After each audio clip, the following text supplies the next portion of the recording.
Fala, torcedor! Aqui é o 12º jogador e nesse vídeo iremos falar mais uma vez de um brasileiro eliminado da Conmebol Sul-Americana. Torcedor, os playoffs da Sul-Americana estão castigando os times brasileiros. Ontem eu vim aqui falar da eliminação de Bahia e do Vasco. Hoje eu venho falar da eliminação do Grêmio. O Grêmio não venceu o Alianza Lima nem fora de casa, onde perdeu por 2-0, e nem ontem no empate em 1-1 lá em Porto Alegre. Um jogo que teve um primeiro tempo horroroso, um primeiro tempo muito, mas muito abaixo das expectativas do torcedor gremista, mesmo com o Mano Menezes mandando a campo uma escalação que de certa forma era mais ofensiva e dessa forma deu algumas expectativas ao torcedor gremista que foi à arena, compareceu, os ingressos até estavam mais baratos para que a arena pudesse estar ainda mais cheia, né, e criar toda aquela pressão em cima da equipe peruana, né? Um jogo que de certa forma foi bem tenebroso de se assistir, foi um jogo bem ruim tecnicamente.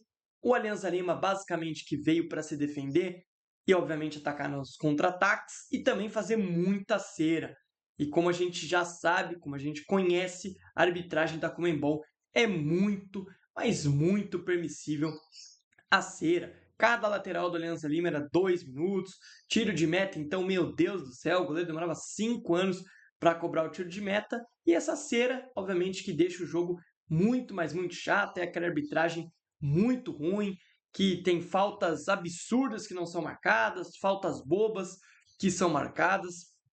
Então, é aquela arbitragem padrão Conmebol, que é uma arbitragem muito, mas muito ruim. E como eu disse, o primeiro tempo foi o Grêmio rodando a bola e sendo basicamente parado pelo paredão feito para o Alianza Lima. E o Alianza Lima em alguns contra-ataques, criando algumas oportunidades de perigo, nada tão absurdo, mas de certa forma criou.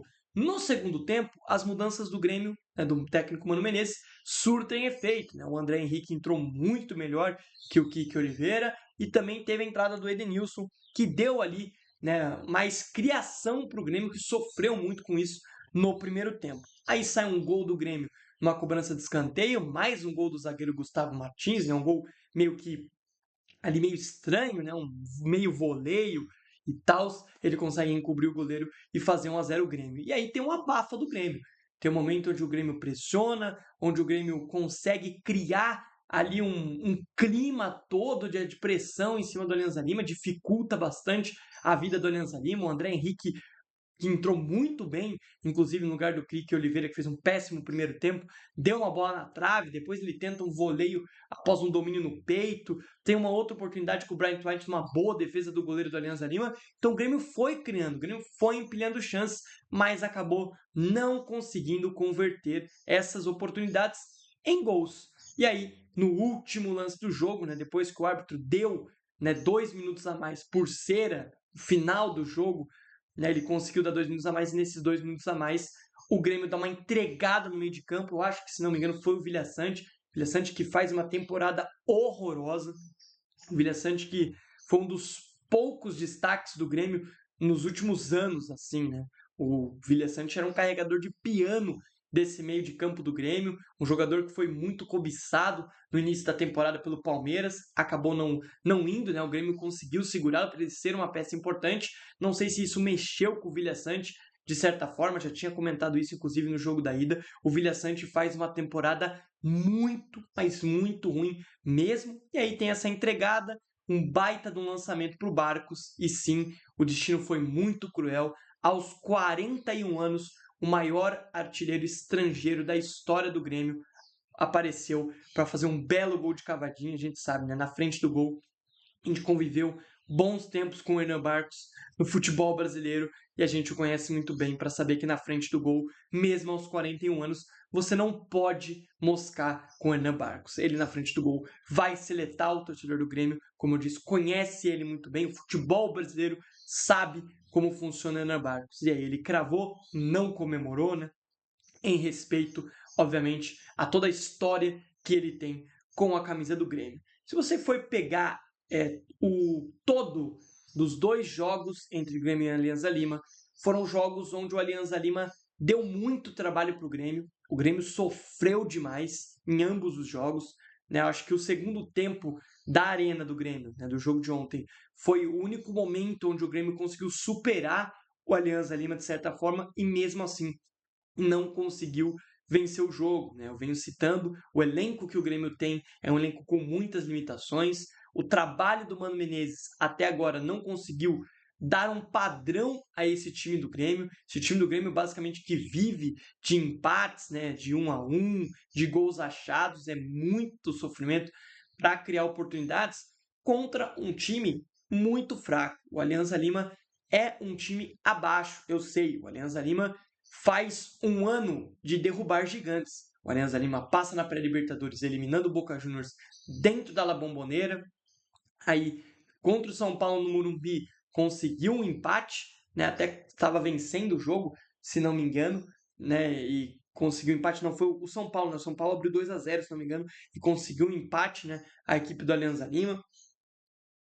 Aí agora derruba o Grêmio sem perder tanto lá no Peru quanto aqui no Brasil. Em 2 confrontos que, como eu disse, o Grêmio teve muitos, mas muitos problemas. É claro, o jogo aqui do Sul, depois de um 2-0 lá no Peru, seria um jogo muito difícil. A gente sabe como é que funciona, essas equipes se aproveitam da arbitragem péssima para segurar o jogo, para matar tempo, e fica uma partida muito chata de assistir, né? Mas isso é um mal que a própria Conmebol criou para suas competições, que são esses árbitros permissíveis a muita cera.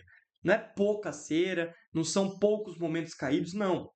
É uma falta de 5 minutos caídos, aí chama atendimento, é o goleiro que demora um século para cobrar tiro de meta, é os laterais que, assim, os caras demoram um século para cobrar lateral, quando estão perdendo aí cobram rápido, mas obviamente que quando estão vencendo, tem vantagem no placar, demoram para cobrar e o jogo fica insuportável de se acompanhar, né? Se a gente pegar as estatísticas do jogo, foram 59% de posse de bola para o Grêmio contra 41% do Alianza Lima, 15 finalizações do Grêmio contra 5 do Alianza Lima, 4 do Grêmio no alvo contra 2 do Alianza Lima no alvo. Essas finalizações do Alianza Lima surgiram de contra-ataques, né? E obviamente na entregada do Grêmio por gol no último lance. Escanteios, para você ter uma ideia, foram 10 do Grêmio contra 2 do Alianza, né? 2 chances claras para a equipe do Imortal, uma apenas para os peruanos. Defesas dos goleiros, 3 do goleiro do Alianza Lima, uma do goleiro do Grêmio, tá? Como eu disse, o Alianza Lima derruba mais um gigante, os playoffs da Sul-Americana maltratam mais um time brasileiro. Hoje à noite nós temos aí o jogo do Galo, que é o único brasileiro que estava em vantagem, né? O único que conseguiu criar uma vantagem fora de casa e agora dentro de casa vai tentar essa classificação. Confesso que as expectativas não são tão boas, né? O Galo vive um momento também tenebroso, mas amanhã a gente vem para falar desse jogo mais um pouquinho para vocês. Espero que tenham gostado desse vídeo. Se gostou, deixem o seu like, se inscrevam aqui no canal, fortalecer demais o meu trabalho. Não se esqueça de ativar as notificações aí no sininho também do lado do botão inscrever-se, para que você possa sempre recebê-las quando eu estiver em live ou quando eu postar os meus vídeos novos. E é claro, não se esqueça de seguir o 12º jogador, tanto no TikTok quanto no Instagram, que estarão aparecendo aqui embaixo, tá? E fortalece demais o meu trabalho. Até uma próxima, valeu, fui e tchau!